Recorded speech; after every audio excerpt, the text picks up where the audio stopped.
This week on Mind Your Sex, we are going to speak to someone who has discovered himself not only on the silver screen but in real life as well. Meet Brandon Ingram, and this is his story.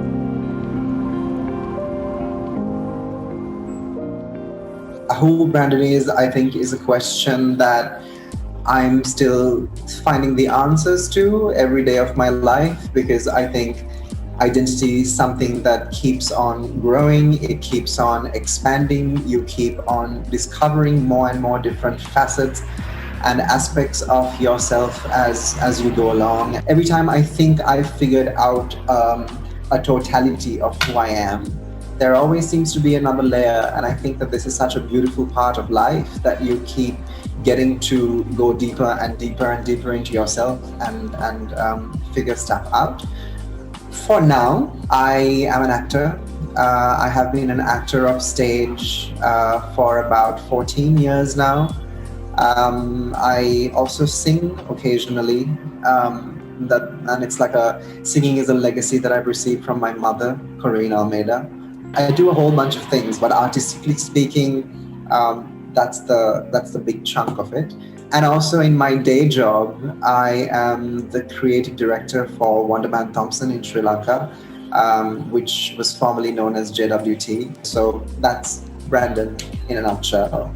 Funny boy, I think the character of RG he's 14 years in the book, he's 17 years old in the film, and he's someone who is very emotionally aware. He's someone who questions life. He questions the status quo. He questions the way tradition makes decisions.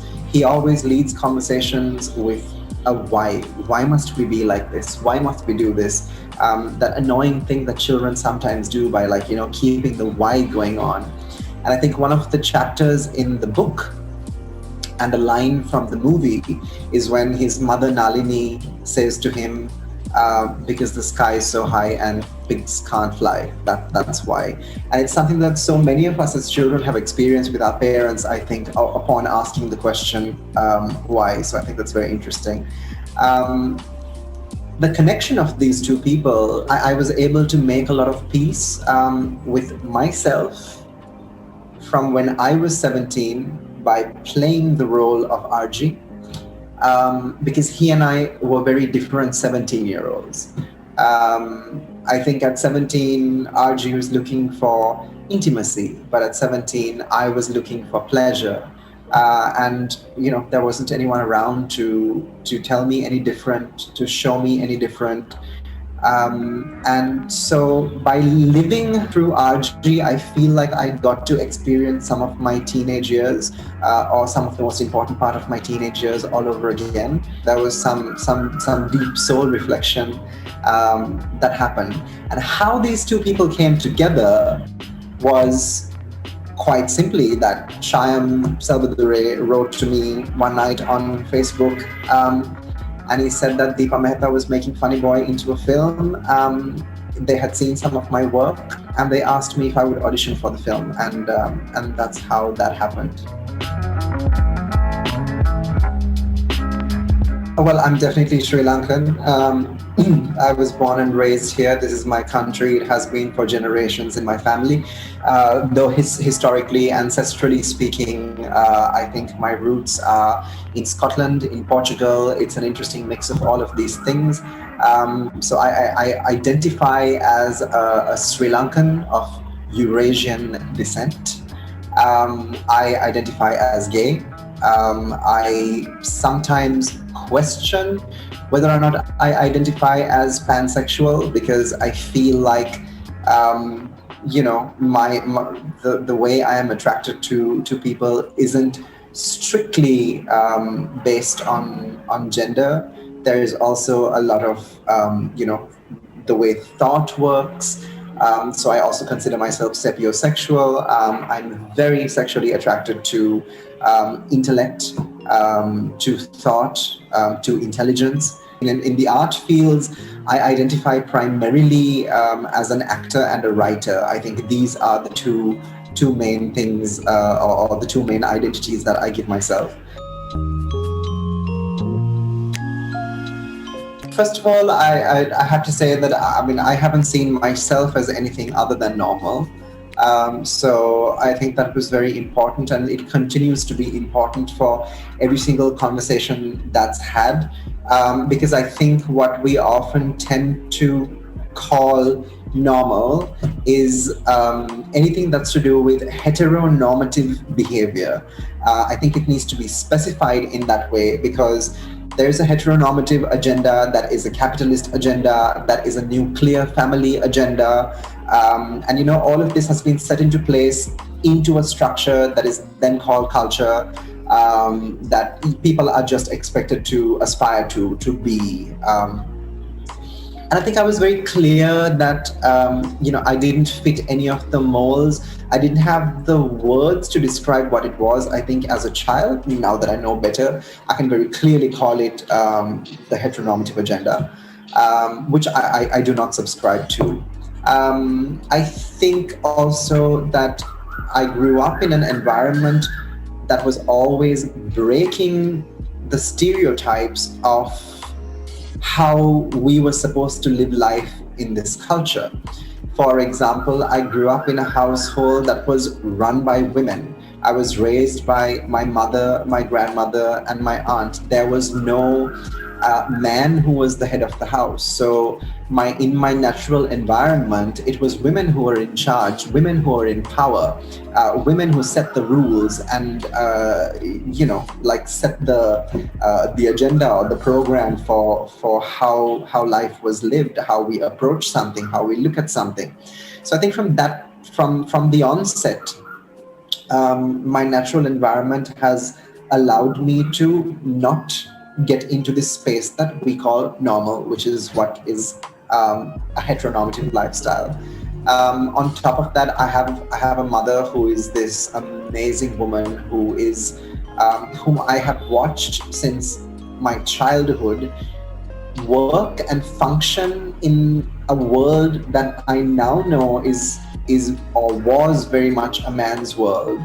And to think that she moved through all of it and maneuvered through all of it as a single woman, a single mother, all of the things that women are not supposed to be, especially according to the cultural construct of a place like Sri Lanka. So I think while for her that might have been out of the ordinary and out of the norm, the fact that she was doing it and the fact that I was born into this environment made everything about my environment, that was my normal. That was my normal. Anything outside of that, I was very curious about. I think that my family, like any good Sri Lankan family, ignored all of the signs that would have told them. They knew that I was different, so to speak, but they ignored that it was anything other than a phase sometimes, because, it's blissful to be ignorant about something, or to just like walk past certain things without saying anything, because you think at some point or the other, the children are going to subscribe to this pattern and these things will happen. One is very rarely expecting that people will have a mind of their own and think for themselves and do things in a certain way. Even in a family where things weren't happening the normal way, so to speak, I think that, there's still an expectation. Also, there's a lot of, and this is what I love about identity, is that you function in different levels of identity, because you have your gender identity, but also you have the identity of your sexual orientation.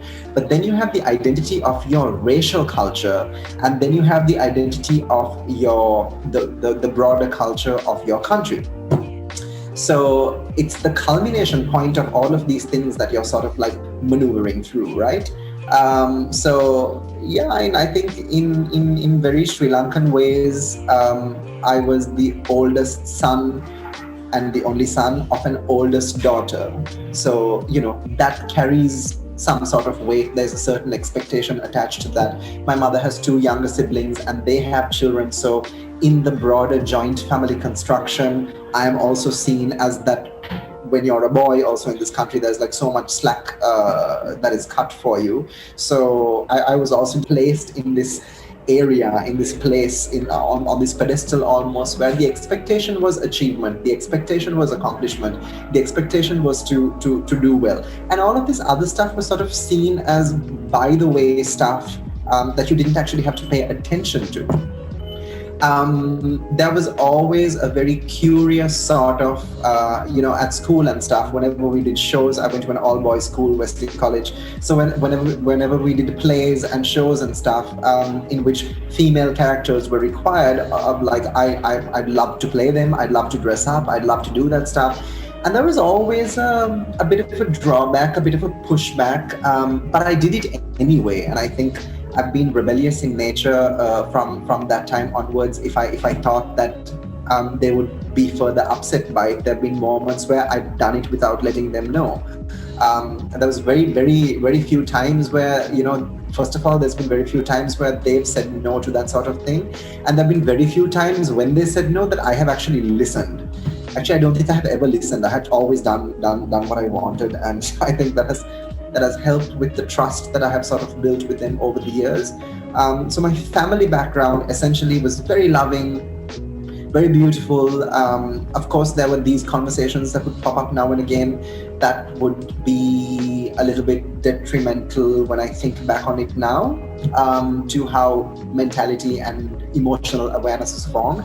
But overall, really very loving and accepting, even to the point of me finally coming out to them, finally sitting them down and having the difficult conversation and the conversation is only difficult until you have it.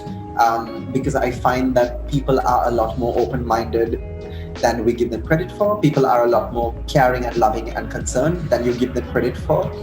So most of the battle you're really fighting is to come to terms with your own self. Once you have done that, then crossing the other bridges becomes easy. Where I did have issues was in school, for example. Like I said again, I went to an all-boys school. So it was very toxic. I grew up in quite a toxic environment. I don't think it was anyone's fault.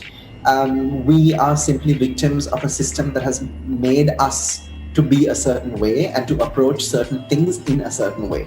So there was a lot of name calling, there was a lot of abuse, there was a lot of stuff that went down that probably shouldn't have gone down. But there is nothing that I regret to this day, because I think that it's all been character building and character forming, and really given me a deep understanding of human nature, human behavior, and to also recognize when it is happening right now to someone else who is younger, and to maybe speak to them and talk them through it, and to give them hope, because we didn't have those people growing up.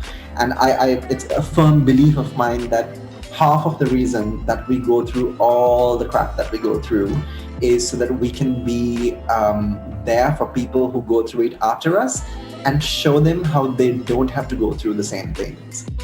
That's it for this week. Join us next week to see what else Brandon has to say.